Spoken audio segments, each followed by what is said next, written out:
elections get stolen daylight by the army. For sure they have the results by now.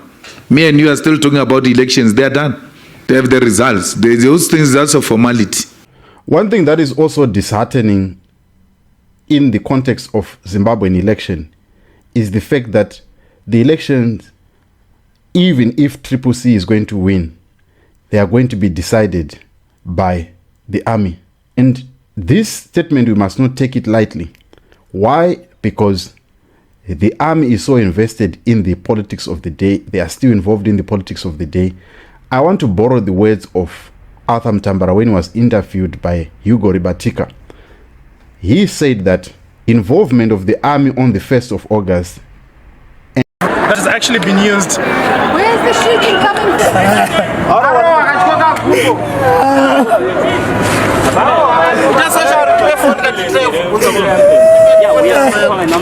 and the recommendations that was given by Motlanthe Commission, none of them were implemented.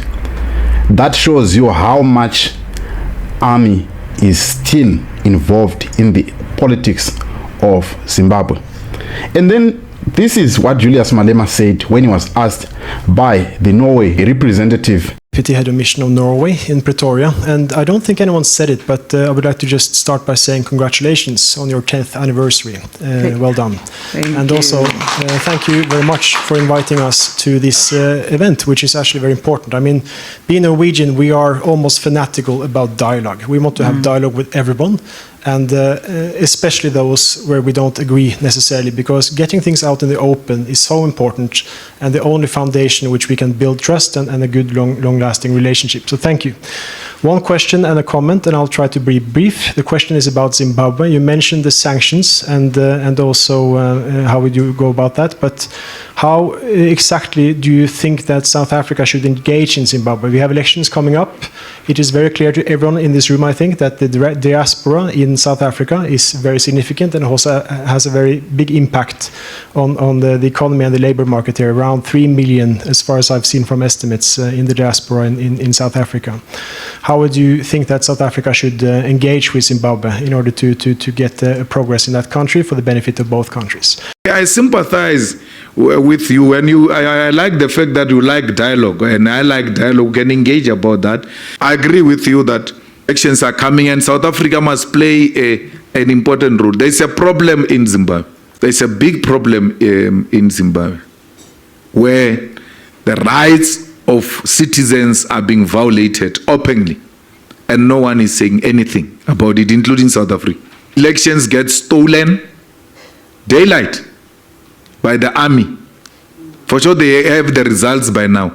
Me and you are still talking about elections. They are done. They have the results. Those things, that's a formality.